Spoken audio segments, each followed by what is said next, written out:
آ جاؤ میرے دوست. یا اللہ. سلمہ, خدا کا شکر ہے آپ لوٹ آئے. میں اپنے امام کو لینے گیا تھا لیکن امام نے مجھے گھر واپس بھیج دیا. مہمان کو اندر تو آنے دیں. دیبل یاد ہے نا آپ کو؟ السلام علیکم بیٹا. وعلیکم السلام بابا. خدا کا شکر ہے کہ تم سلامت ہو. ہم تمہارے منتظر تھے. السلام علیکم. کیا آپ کو میرے والد ملک تائی یاد ہیں؟ جی ہاں، ان کی ضیافت بہت یادگار تھی. اندر آئیے. یا اندر اللہ، چلیں. میں بوڑھا ہو گیا ہوں لیکن اب بھی آپ کو زحمت دیتا ایسا ہوں. نہیں ہے، تم باعث رحمت ہو. بابا بتائیے آپ کی کیا رائے ہے؟ بیٹا تم تو یہ بات جانتے ہو کہ ہم قبیلے والوں کے ساتھ رہنے کے عادی ہو چکے ہیں. تم یہیں رہو ہمارے ساتھ اور جب چاہے امام کی زیارت کے لیے چلے جاؤ. ہمارے لیے یہ جگہ چھوڑنا بہت مشکل ہوگا میرے بیٹے. میں بھی اپنے قبیلے کے ساتھ رہنا چاہتی ہوں، نہ کہ ان شہری خواتین کے ساتھ جن پر سب انگلیاں اٹھاتے ہیں اور ہر سال ہمیں چھوڑ کر چلے جایا کرتے تھے. اس بار ایسا کیا ہوا کہ ہمیں بھی ساتھ لے کر جانا چاہتے ہیں؟ تمہاری بیوی ٹھیک کہہ رہی ہے. تمہیں غاصب خلفاء کے برتاؤ کا ایک قصہ سناتا ہوں. مامون نے مجھے بلایا تاکہ میں اس کے محل میں اس کی حوروں کے ساتھ ملاقات کروں اور اشعار پڑھوں. مامون اور ہارون کے دربار میں خواتین کے 3 گروہ تھے. وہ لڑکیاں جنہوں نے اپنے تمام جذبات کو کچل ڈالا تھا اور صرف اپنے جسم اور آنکھوں کی نمائش میں ہمیشہ لگی رہتی. وہ سیکھ رہی تھی کہ کس طرح سجے سنورے اپنے جلوے دکھائیں اور خدمت کریں. وہ ان خاموش بھیڑوں کی طرح تھی جو کہ اپنے مالک کے پیچھے پیچھے چلتی رہتی ہے. یہ اپنے خلیفہ کے ارد گرد رنگ برنگے سائے کی طرح تھیں. اگر خلیفہ آگ بگولا ہو جاتا تو ان کی کوئی اوقات نہ تھی. وہ صرف مسکراتی تھی، لیکن مردہ سی پھیکی مسکراہٹ جس سے وہ اپنے اندر کا درد چھپاتی تھی اور کبھی اس کو ظاہر نہ کرتی. اور میں دیبل بحیثیت شاعر نہیں جانتا تھا کہ ان مردہ دلوں کے لیے غزل گاؤں یا مرثیہ پڑھوں یا پھر مامون کو خوش کرنے والا گیت سناؤں.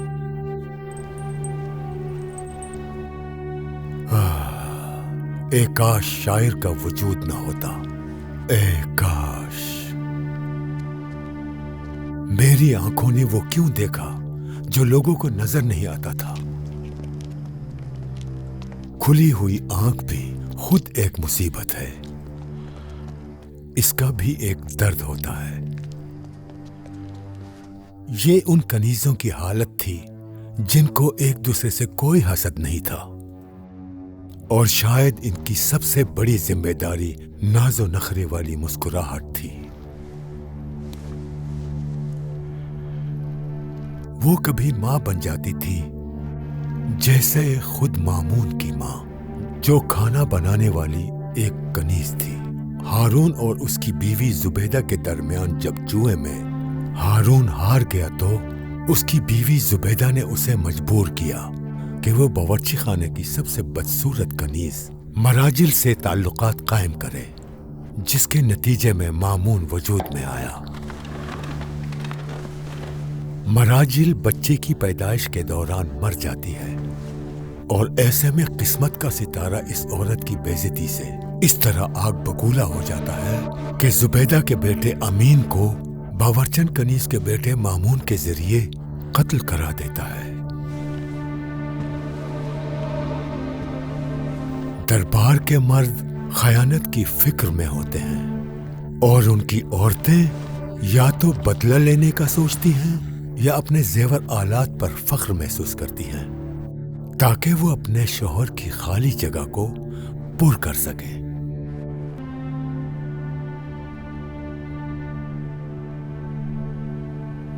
لیکن مامون نے اپنے دربار کی عورتوں کے لیے ایک وظیفہ مقرر کیا تھا کہ جب وہ سونا چاہے تو وہ اس کو کہانیاں سنائیں، اور اس طرح 1001 کہانیاں وجود میں آئیں تاکہ خلیفہ سکون سے سو سکے